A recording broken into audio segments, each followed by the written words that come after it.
Halo, Hai. Yuhu. selamat datang di episode ketiga Dialogi.id.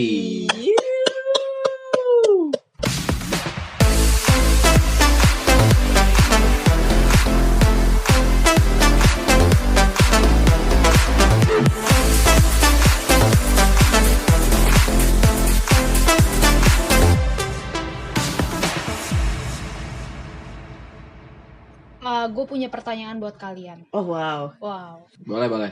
Pernah gak sih kalian tuh ngerasa gak percaya diri Anjas. atau ngerasa ngeraguin diri lo sendiri gitu? Gue nggak percaya diri kalau foto. Pantesan Kak sering banyak ya di tag-nya.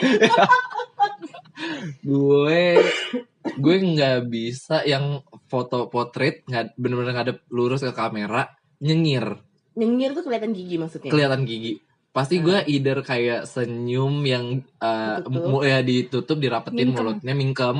Corona abis ya Kak. Iya, edisi corona gak? Edisi corona Kak. Atau sambil kayak kalau harus kelihatan gigi gitu ya, kayak harus ada angle-nya.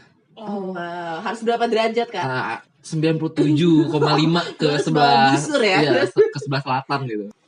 Karena gue ngerasa kayak kalau dari depan gue tuh nggak terlalu proporsional gitu bentuk wajahnya. Terlalu ganteng gitu Kak. Gitu. Jadi Nggak gue percaya, ngerasa nggak pede lah gitu kalau foto dari depan. Kalau lu Kong? Kalau gue sekarang lagi sering untuk meragukan diri sendiri sih jatuhnya. Kenapa Kayak, tuh? bisa gak ya gue akan jadi psikolog tuh bisa gak ya gitu Kak sekarang. Mampu gak sih gue gitu. Kadang Kadang apa sering? Iya, kadang sering. sering. Soalnya tiap gue lagi ngomongin tentang S2 dia gak mau nanggepin. Nah Aku itu lebih dia sebenarnya agak anjir Sakit kenapa hati. sih ngomongin ini ke gue gitu. Makanya sekarang gue tahan-tahan gitu. Enggak, Kalau mau cerita Kak. tentang kuliah. Enggak Karena gue apa-apa udah loh, ditanggepin. Kak. Ditanggepin ya gue tampol ya. Apa? Ditanggepin gue dengerin Yang lo lo berkeluh tanggepin? kesah 2 jam.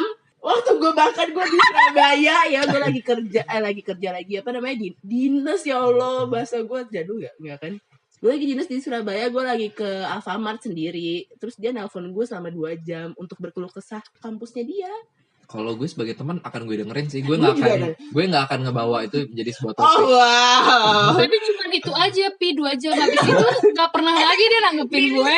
Gue lagi jalan sendiri juga terus lu nelfon juga, ingat gak yang ngebahas dosen? Oh udah gak, kenapa jadi ngebahas ini sih Kak? Kenapa sih Mayu kalau nanya-nanya kayak gitu Anjoy? Gak apa-apa, soalnya kayak gue juga lagi ngerasa meragukan diri gue sendiri sih. Apalagi dengan ya kehidupan perkuliahan S2 yang tuntutannya banyak ini. Gue juga jadi mikir kayak bisa gak ya gue lulus? Apalagi lulus on time. Karena seperti kalian tahu biaya kuliahnya mahal guys.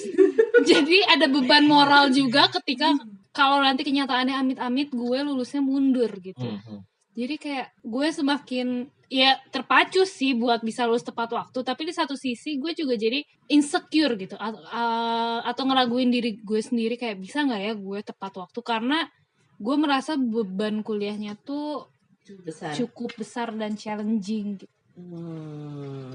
Kalau pas kuliah kayaknya juga banyak yang mungkin sepengalaman, sepenanggung, sependeritaan kali ya.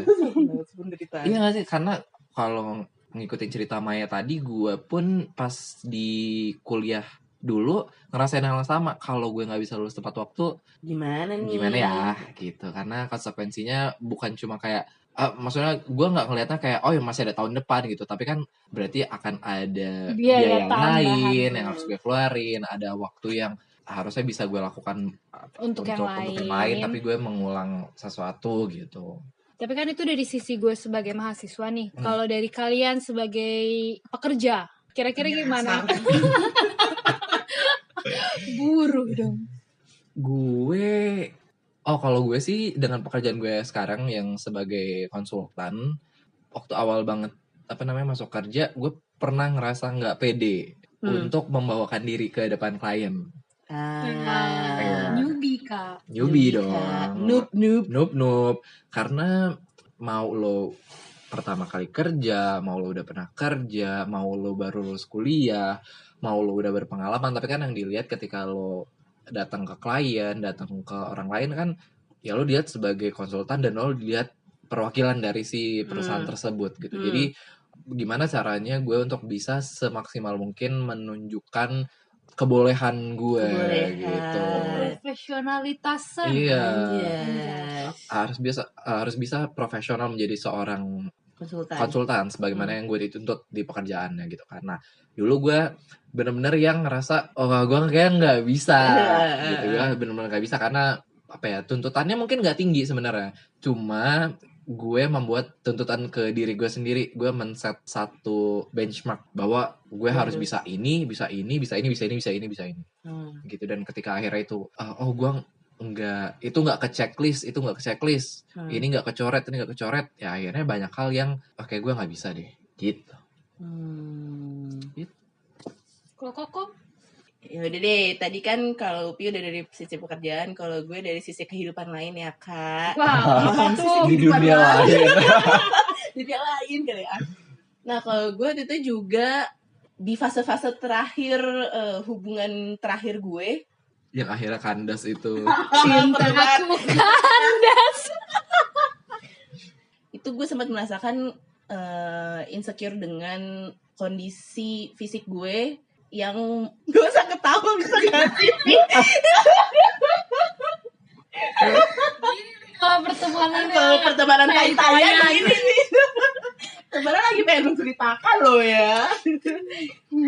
Jadi pokoknya intinya sebenarnya yang dimaksudkan oleh mantan pasangan gue itu sebenarnya baik. Dia bilang kayak ya lo coba ubah pola hidup lo segala macam biar lo dia awalnya nggak bilang lebih sehat, tapi dia bilang kayak ya emangnya kamu nggak mau nanti kalau misalnya kita nantinya tuh tetap saling tertarik physically gitu loh. Dan gue di situ sebenarnya maksudnya dia adalah kalau lo sehat lo kan juga akan nanti badan lo semuanya akan ngikut gitu loh Kak, maksudnya.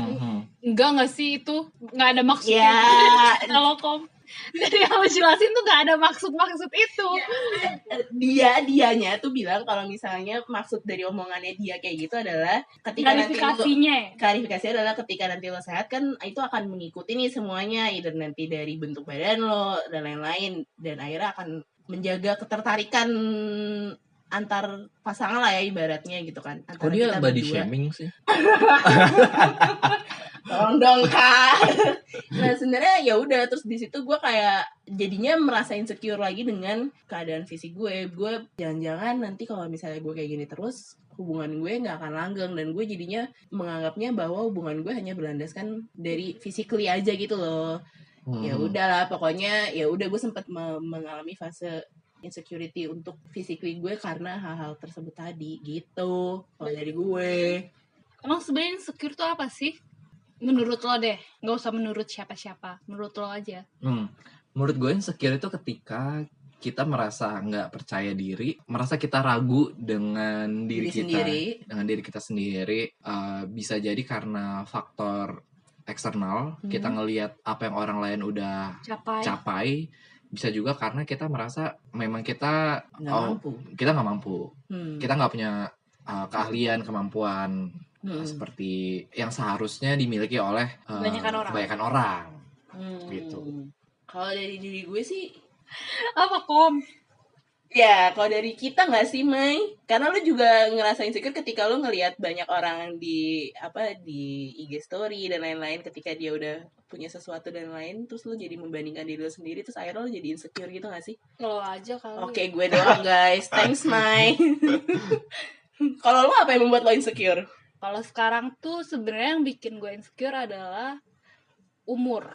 Wow. Umur dan pencapaian. Maksud gue di umur gue yang sekarang, kalau ngelihat temen-temen gue yang lain tuh kayak udah pada kerja, udah pada berpenghasilan, udah bisa pada ngebahagiain keluarganya, maksudnya kayak udah bisa jajanin atau lo bisa jajanin diri lo sendiri, tuh kayak menurut gue pencapaian banget sih di umur lo sekarang. Sedangkan gue di sini masih struggling dengan perkuliahan gue, di mana gue tidak memiliki penghasilan dan bahkan gue mungkin masih menjadi tanggungan orang tua gue.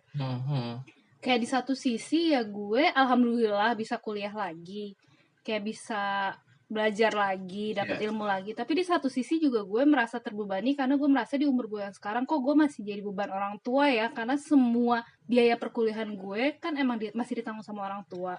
Jadi kadang nggak bisa bohong, kadang gue juga iri ngeliat teman-teman gue yang sudah berpenghasilan dan bisa cukup mapan untuk menafkahi dirinya sendiri gitu sih. Setuju gue. Tapi lo jangan khawatir sih, Mai, karena kalau lo justru ngerasa iri dengan orang yang sudah bekerja, sudah berpenghasilan, tapi ada teman kita yang justru iri dengan lo yang udah S2. Itulah hidup gak sih, Kak? Muter aja di situ. Apa? Makanya kadang gue suka mikir kalau misalnya gue selalu ngelihat hal yang misalnya kayak kalau gue selalu mikir anjir Maya udah S2 atau anjir temen gue udah lulus as a psikolog gitu kan, anjir temen gue udah udah praktek sendiri gitu, ya gue akan terus-terusan merasa insecure dan gue akan terus-terusan merasa anjir gue bisa nggak ya self doubt sendiri gitu kan, meragukan diri gue sendiri. Tapi ketika gue mikirin itu, gue seringnya gue akan nge-counter dengan oh ya masih banyak kok orang-orang yang mungkin pengen berada di posisi gue, yang mana gue udah punya pekerjaan, misalnya gue kalau misalnya mau beli ini dengan gaji gue sendiri itu bisa, atau mungkin kayak tadi misalnya gue udah bisa jajanin diri gue sendiri aja lah dulu gitu kan. Tapi gue ada satu sih, dulu gue pernah ngerasa insecure terkait hal ini, tapi setelah gue pikir-pikir enggak sih, kayak nggak apa-apa deh. Adalah ngelihat teman gue udah nikah. Oke. Dulu tuh gue mikir di umur 25-26 itu waktu yang tepat untuk lo berkeluarga ya, nikah. Dan pas gue lihat ya teman-teman gue juga udah banyak yang nikah dan di umur 25 tuh udah punya anak. Kayak lucu banget udah punya keluarga sendiri gitu kan, punya keluarga baru, udah punya baby gitu. Terus pas gue pikir-pikir, ya itu mungkin cara mereka meneruskan keluarga mereka, dan di lingkungan keluarga mereka juga di umur 25 adalah hal yang sudah seharusnya mereka berkeluarga. Tapi pas gue lihat lagi di keluarga gue, enggak juga sih. Abang-abang gue nikahnya kayak di umur 29, 30 gitu. Jadi kayak, oh gue masih punya waktu nih gitu. Gitu sih, jadi kayak gue ngerasa dari hal-hal yang gue pikir insecure, tapi pas gue coba lihat lagi, telaah lagi, dan gue coba lihat dari sisi yang lain, ternyata nggak juga sih. Mungkin dari perspektif cowok nggak sih? Kayak maksud gue mungkin cowok tuntutannya ya kalau lo mau berkeluarga, mungkin ya ini kalau lo mau berkeluarga sebisa mungkin lo udah mapan dulu supaya lo bisa menafkahi keluarga lo nantinya. Tapi kalau di sisi cewek mungkin itu jadi tekanan ketika lo menikah di umur-umur akhir 20-an gak sih? Kayak itu jadi beban. Jadi sebenarnya ya gak bisa dibandingin sih insecure, cuman mungkin kalau gue lihat dari sisi cewek, insecure-nya kita sebagai cewek-cewek yang belum menikah di umur 25 mungkin akan lebih tinggi insecure dibandingkan kalian laki-laki, para laki yang belum menikah di umur 25 gak sih? Gue pernah gue lupa sih gue dengernya dari mana ya. Pokoknya ada yang bilang kalau lo cowok nikahnya di umur 30-an, mungkin masih nggak apa-apa karena ya lo bisa nyari calon lo yang umurnya lebih muda daripada lo. Tapi kalau lo adalah perempuan yang umurnya mungkin di 25, 26, 27 dan lo belum nikah di umur segitu, kemungkinan lo untuk dapat pasangan tuh jadi lebih kecil karena si cowok-cowoknya tuh udah pada menikah gitu. Kata sih gitu, tapi ya balik lagi ya, jodoh kan di tangan Tuhan gitu.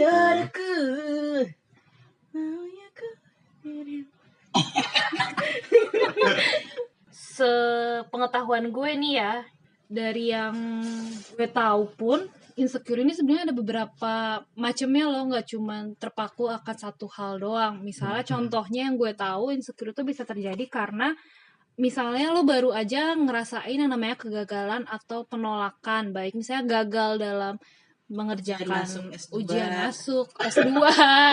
Jujur gue abis itu gue insecure. Oke, kan? Terus bisa juga karena emang lo nya sendiri kurang percaya diri akan kemampuan diri lo. Ya tuh dulu gue tuh remaja. Oke. Gue bisa relate kan? Gue bisa relate deh. Atau bisa juga karena keinginan dari dalam diri lo yang menuntut diri lo untuk perfeksionis. Itu bisa menimbulkan insecurity pada diri lo. Gue gak bisa relate untuk yang itu. Ya gue masih bisa. Gue agak bisa relate. Gue gak perfeksionis, gue kayak ya udahlah. Kelihatan kok dari zaman kuliah. Iya, thank you ya Uti udah mau menerima aku. Nah kalau yang kayak kegagalan kayak apa, Mike? Tadi gue yang bisa relate ya. Jujur belum pernah merasakan kegagalan. Wow. Bener.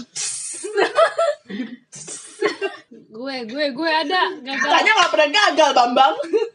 Itu waktu tryout UN kan dapat nilai 30. Jadi insecure sama diri gue sendiri. Hidupnya dia untuk stres di tryout, insecure di tryout. Nggak pernah mengalami. Ya Allah, jangan sampai mengalami kegagalan yang terlalu berlebihan lah. Nggak bisa itu survive. Coba. Nah, kalau gitu kita bahas satu-satu kali ya supaya lebih jelas. Boleh. Kalau tadi kan dibilang yang pertama tuh insecure bisa aja muncul karena pernah mengalami yang namanya penolakan atau kegagalan. Kalau dari kalian sendiri nih, ada nggak sih pengalaman-pengalaman yang mungkin bisa lo kaitin sama hal ini? Kokom kali mungkin tuh kegagalan dalam Bidang hubungan, kegagalan dalam masuk S2, kegagalan dalam apa lagi ya gue? Nggak apa-apa Kom, kegagalan tuh justru membuat lu semakin kuat. Memang. Thanks, Pi. Makanya coba di-sharing dong. Gua tau banyak kegagalan di hidup lo. Kegagalan untuk keluar dari recent job dan mendapatkan job lain. Terakhir kali gue rasakan adalah itu kali ya, kegagalan untuk masuk S2 itu sih. Jadi maksudnya gue udah, Ini berarti yang benar-benar fresh banget ya. ya cukup fresh ya. Padahal udah setahun yang lalu ya. Tapi cukup mengena di hati, Mengena di hati sakitnya gitu lama kan. gitu. Nah, udah gitu teman-teman gue gak ada yang suportif gitu. Suportif untuk Kom lu kan gagal S2 diingetin. Gak apa-apa, gue udah selalu anaknya. Apa namanya itu gagal untuk masuk S2 yang gue inginkan gitu. Dan di situ gue ngerasa itu meragukan diri gue sendiri, apakah emang gue bisa untuk lanjut di ranah ini, ataukah emang gue mampu nih untuk lanjut di ranah ini atau enggak sih sebenarnya, kayak gitu kan. Jadi ya itu benar-benar abis pengumuman itu benar-benar gue langsung mikirin kayak anjir, sebenarnya gue tuh bisa nggak sih di sini, apa jangan-jangan gue itu jalannya bukan di sini, apa jangan-jangan gue emang sebenarnya gue nggak bisa di sini, makanya gue sekarang nggak keterima, kayak gitu-gitu sih. Tapi gue yakin lo bisa sih. Oh wow. Soalnya temen gue yang sekarang masuk pun ada yang udah 4 kali coba baru akhirnya berhasil. Iya. Lo baru sekali coba aja masa udah nyoba. Makanya gue selalu Upa. Gue mungkin kalau ngomongin masa kegagalan dan penolakan tuh banyak yang gue rasakan. Tapi ada satu yang cukup kena di gue adalah waktu SD mau ke SMP. Kenapa sih? Mata kecil lo tuh gitu banget gitu. Maksud gue kayak Karena gini, jadi tuh waktu gue mau mau ke SMP, yang memilih SMP itu adalah ibu gue. Nah, dan SMP yang dipilih oleh ibu gue itu gue nggak keterima. Gitu. Jadi di situ gue ngerasa ya mungkin emang apa ya, itu yang akhirnya ke gue di SMP, gue di SMA terus ikut kan bahwa kayak gue nggak pintar deh, kayaknya gue nggak bisa deh. Itu tuh gue ngerasa banget itu dimulai pada saat gue gagal masuk di SMP yang yang dimau oleh ibu gue itu gitu. Dan justru itu juga yang akhirnya membuat gue semakin dewasa, semakin nggak mau untuk kalau misalkan pilihan gue itu tuh diputusin sama orang lain. Karena once gue gagal di situ, gue insecure adalah bukan hanya ke diri sendiri, tapi kayak gue juga nggak bisa deh memenuhi si keinginan orang lain tersebut gitu. Tapi kalau kayak gitu sebenarnya jadi nyambung gak sih sama hal lain yang membuat insecurity itu muncul? Kayak tadi kan ada yang bilang kalau insecurity itu muncul karena kurangnya percaya diri. Kalau menurut gue pribadi mungkin aja gak sih sebenarnya kurangnya percaya diri lo itu ya bisa aja muncul karena dari kegagalan atau rejection yang lo terima itu gak sih? Jadi beruntut gitu ya. Gitu loh. Menurut gue jelas sih kaitannya, karena ketika lo ditolak, jadi kan lo bertanya kan bahwa kayaknya ada kurang deh dari gue. Pasti ada gitu. kurang nih guys. Nah mulai dari situ aja lo udah mulai mempertanyakan diri lo udah mulai kayak gue bisa atau enggak, gue mampu atau enggak. Dan itu kan lo jadi kayak menurunkan rasa percaya diri lo sih sebenarnya. Berarti itu tadi udah yang kegagalan sama yang gagal, cuman gue tidak merasa itu gagal aja. Anaknya positif. Anaknya positif. Oke, tadi kan berarti udah dari yang rejection atau kegagalan, terus sama sekalian nyambung sama ke yang self confidence itu ya, rasa percaya diri. Yang ketiga kan dari apa tadi? Perfectionist menimbulkan insecurity pada diri lo. Nah, kalau gue jujur gue nggak bisa relate karena gue anaknya tidak seperfeksionis itu. Jadi gue kalau mengerjakan sesuatu ya sudah gitu. Kalau kalian ada yang perfeksionis? Gue dibilang perfeksionis banget enggak, tapi gue emang anaknya selalu berusaha untuk memberikan yang terbaik. Dan kayak dalam arti maksudnya gue itu berusaha untuk ngelihat detail-detail kecil yang mungkin orang lain gak terlalu aware gitu loh. Contohnya kayak ngerjain tugas tuh kadang gue titik koma aja bisa gue lihat, atau kadang kalimat kalau misalnya menurut gue ini cocok buat dikasih koma, ya akan gue kasih koma gitu loh. Jadi kayak kadang kalau gue lagi review tugas-tugas yang kerjaan kelompok, itu kadang gue suka gatel sendiri tuh sama hal-hal yang mungkin minor, tapi buat gue tuh penting gitu. Nah, kalau kayak gitu, apalagi kalau lagi kerja kelompok gitu, lo kan nggak bisa egois dong, kayak maksudnya mengedahau aja gitu. Iya, kayak nggak mau, gue maunya kayak gini, ntar dulu gue tunggu edit, ya nggak bisa, karena kan ada tenggat waktu juga kan. Jadi mau nggak mau gue juga harus berusaha memahami kalau nggak apa-apa loh kalau nggak perfect gitu loh. Toh kita juga udah ngelakuin yang terbaik kan, yang dilihat bukan cuma sekedar titik koma tapi juga isi tulisannya kan. Jadi itu ngaruh sih ketika gue berusaha untuk menurunkan tingkat perfeksionalitas gue, berdampak ke rasa cemas atau nggak percaya diri gue akan si tugas yang gue kerjakan. Apakah lo seorang perfeksionis juga? Atau lo sama kayak gue, can relate? Kalau kata orang, gue orangnya perfeksionis.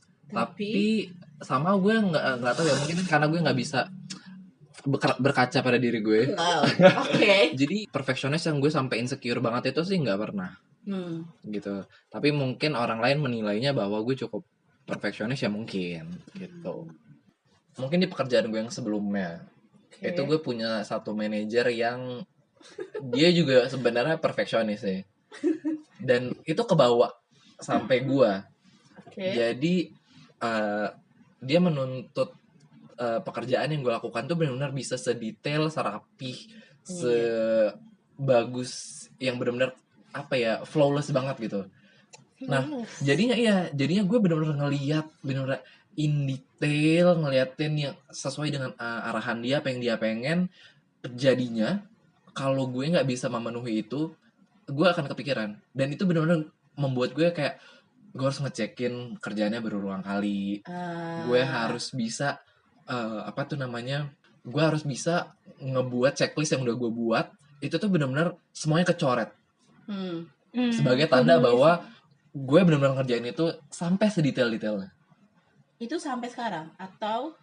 Nah, kalau untuk yang sekarang sih iya. Udah ganti nih ya kan. Udah ganti. Tuntutannya udah mulai agak slow. Jadi ya hilaf-hilaf dikit masih gak apa-apa gitu. Baiklah. Nah terus dari tadi kan kita udah ngomongin nih apa aja sih hal-hal yang buat kita insecure atau nggak yakin sama diri kita. Nah kalau dari kalian sendiri, gimana sih cara kalian buat menangani rasa insecure yang muncul ini sendiri gitu? Kalau gue sih yang tadi ya, karena kan tadi kan gue insecure dengan kondisi fisik gue yang gue ngerasa itu bakalan jadi pemicu berakhirnya hubungan gue gitu kan. Gue cerita sama teman gue dan dia nyuruh gue untuk fokus dulu ke perasaan lo, apa sih yang lagi lo rasain sekarang dan lain-lain gitu. Dan gue jadinya di situ juga berefleksi kalau misalnya ya mungkin fisik adalah salah satu faktor gitu. Cuman gue kan juga punya faktor lain yang bisa faktor pendukung atau faktor positif di dalam diri gue yang mungkin jadi nilai plus lah ya untuk itu. Menurut lo apa sih faktor plus dari hidup dari diri gue apa menurut lo? Susah sih. Kalau menurut gue ini menurut gue sih lo bisa melihat suatu masalah dengan lebih positif. Wow, thank you. Ya, ditunggu ya amplopnya. Oke. Gocap. Iya. Gak apa-apa kan? Gak apa-apa. Apalagi? Udah doang. kalimat satu. Oh. Kasih ya, Pi. Jadi nggak tahu sih, kalau gue waktu itu mengatasi rasa insekuritas gue adalah ya udah gue gue berefleksi melihat dalam diri gue lagi untuk mencari faktor-faktor lain yang mungkin bisa mengatasi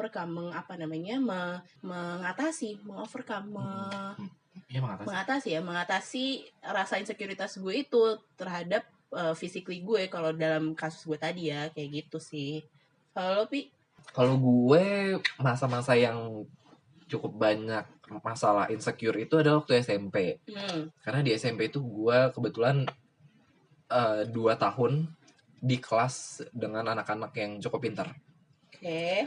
Dulu kan zaman banget tuh yang kayak ada kelas favorit gitu-gitu. Nah, kebetulan gue masuk tuh 2 tahun ke kelas favorit itu. Nah, tapi mungkin dengan gue yang insecure juga, jadi gue ngerasa kayak gue agak kurang mampu deh untuk bisa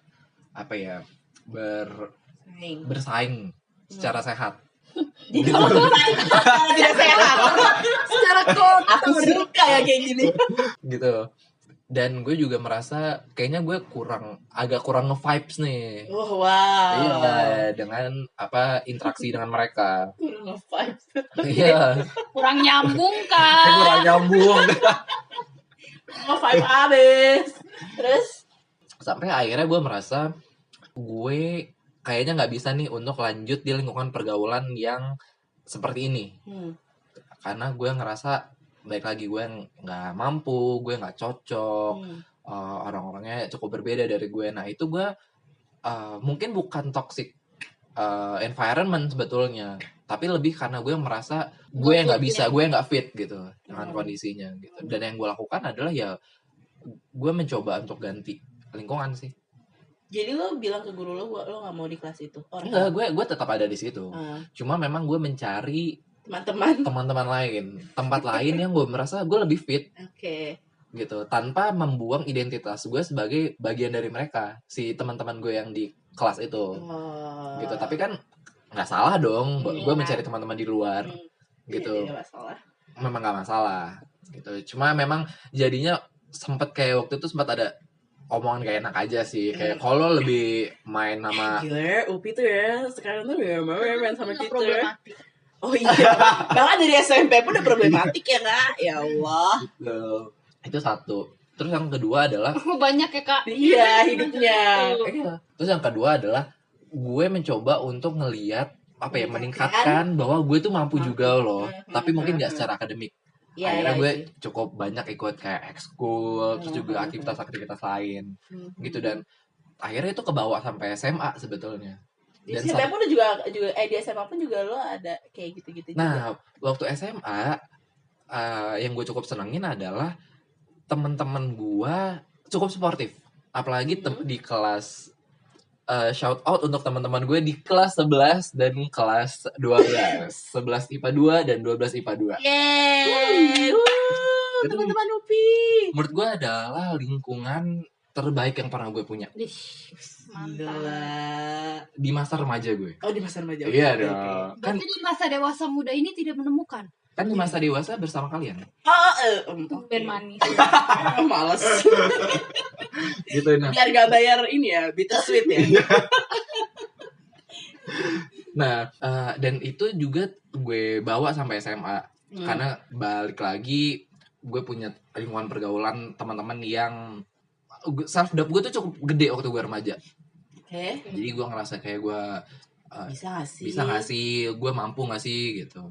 Nah akhirnya gue mencoba mengalihkan pikiran gue itu untuk gue bisa kok di tempat yang lain gitu. Jadi akhirnya gue banyak ekskul, gue banyak ikut-ikut kegiatan-kegiatan di luar yang gue bisa di mata pelajaran gitu. Kalau lo Mai? Gue balik lagi tadi kan gue insecure sama pencapaian orang kan. Dan menurut gue salah satu tempat yang cukup menjadi toksik buat gue adalah media sosial. Terutama Instagram dengan story IG story-nya, snapgramnya yang cukup membuat semakin terpukul ya dengan kenyataan gitu kan. Jadi yang gue lakuin sekarang adalah diet medsos sih. Maksudnya kayak gue mengurangi waktu gue untuk menghabiskan waktu gue di media sosial, terutama Instagram. Karena gue sendiri sadar emang pada dasarnya si IG story yang ada sekarang itu adalah wadah dimana kalian untuk memamerkan kegiatan kalian sehari-hari kan.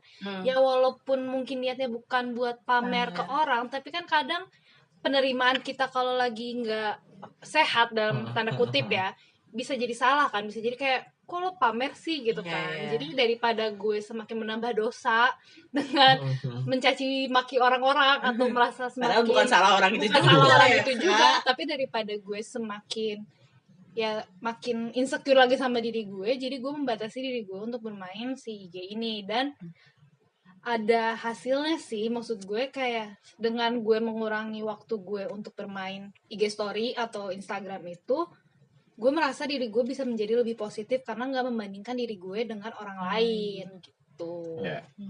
Gitu sih yang gue lakukan. Garis besarnya mungkin kebanyakan dari perasaan insecure itu adalah ketika kita membandingkan apa yang orang lain bisa tapi kok kita nggak bisa. Kayaknya keseringan kita kayak gitu ya. Iya, jadinya ya baik lagi lo punya satu apa ya namanya standar gitu nggak sih, kayak misalkan gue bisa dianggap produktif kalau gue bisa kayak dia gitu. Menurut gue sih nggak juga ya, kayak misalkan menurut orang produktif itu adalah ketika lo di weekend tapi lo juga masih bisa mengerjakan sesuatu yang lo suka.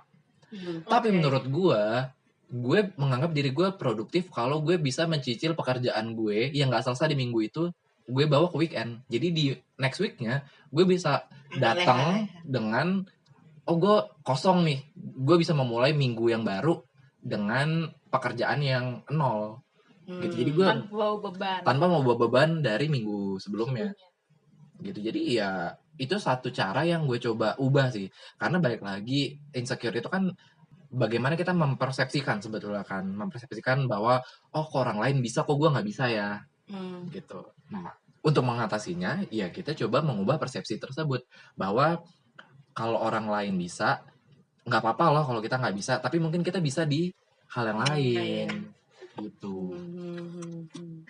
Nah, tapi perlu kalian ingat juga ya, dari tadi kan kita ngebahas insecure. Sebenarnya nggak apa-apa banget loh kalau kalian ada momen dimana kalian ngerasa insecure. Karena mau gimana pun juga kan yang namanya hidup nggak selalu emosi-emosi yang muncul tuh sifatnya positif, kayak senang terus atau bahagia terus gitu kan. Terkadang hidup juga perlu yang namanya ngerasain emosi-emosi yang mungkin sifatnya negatif, kayak insecure ini sendiri gitu. Jadi bisa mungkin daripada kalian menolak untuk merasakan si insecurity yang kalian rasakan, menurut kita sih lebih baik kalau kalian coba untuk menerima perasaan itu dan berusaha bagaimana caranya supaya perasaan ini tuh bisa hilang dengan cara yang positif juga, gitu nggak sih? Dan juga yang perlu diperhatiin sih terkait dengan insecure ini adalah kebanyakan dari kita ketika kita merasa insecure, kita nggak pengen kelihatan sama orang lain, kayak kita mencoba menutupi itu dari orang lain. Tapi justru jadinya yang kita tutupin itu malah menimbulkan satu perilaku baru yang apa ya, tidak menguntungkan bagi kita dan bagi orang lain. Kayak misalkan kita jadi apa namanya defensif, gampang marah, terus juga mungkin iya gitu, atau jadi kayak terlalu cepat ngambil keputusan gitu. Yang perlu diperhatiin adalah ketika kita ngerasa insecure, it's okay karena semua orang juga merasakan itu, tapi jangan khawatir, orang lain tuh nggak akan tahu kok kalau lo sedang insecure. Karena yang tahu tuh diri lo sendiri. Jadi just act normally kayak orang lain biasanya aja gitu. Cuma lo harus bisa menghandle gimana sih cara lo mengatasi si insecure itu, dan ya jadi diri lo sendiri aja. Kayak kalau lo misalkan lo lagi apa namanya insecure, terus orang lain ngegapin lo nih, lo lagi insecure, terus lo kayak lo kenapa sih lo lagi nggak pede gitu, terus kemungkinan besarnya adalah lo akan bilang enggak, gue biasa aja, tapi sengak. Nah, itu kayaknya lo deh. sorry. It's okay. It's okay. Nah ya bener banget nih, gue setuju banget sama Maya sama Upi. Pokoknya intinya harus embrace your emotion lah ya. Dan meskipun ngerasa sulit untuk mengatasi si perasaan insecure tadi, tapi yakin aja bahwa perasaan insecure itu sebenarnya masih bisa dihandle dan masih sangat mungkin untuk dikembaliin. Karena balik lagi, perasaan insecure itu berasal dari bagaimana lo mempersepsikan apa yang lo terima kan sebetulnya. Iya. Jadi once lo bisa mengganti sudut pandang lo, lalu lo juga bisa melatih untuk mencoba melihat segala sesuatunya dari sudut pandang yang lo dulu deh gitu. Apa yang gue bisa? Jangan lihat dari kok orang lain bisa kok gue enggak ya, tapi lihat dari oke, yang gue bisa apa, dan itu yang lo coba untuk terus latih setiap hari, setiap waktu. Ketika lo udah ngerasa gue bisa nggak ya, gue mampu nggak ya, lo lihat bahwa ada lo hal-hal yang memang orang lain bisa, gue nggak bisa, tapi ada yang lo bisa dan orang lain nggak bisa, dan it's okay gitu. Karena itu akan membantu lo untuk keluar dari cara berpikir yang mengekang lo di insecure lo tadi gitu. Gue juga mau nambahin dikit, kalau gue sih percaya kayak lo tuh berkuasa atas diri lo sendiri. Jadi Pasti. kayak menurut gue jangan sampai diri lo kalah dengan emosi-emosi negatif yang muncul di diri lo. Yes. Karena gue yakin akan si pemikiran tadi yang kayak gue punya kuasa akan diri gue sendiri. Jadi kalau gue pribadi, gue akan selalu berusaha buat diri gue menang ngelawan si emosi-emosi negatif itu sih. Oke. Oke, kalau gitu sampai di sini aja podcast kita hari ini. Yes, kita akan bertemu lagi di episode selanjutnya. Yes. Dadah. Bye-bye.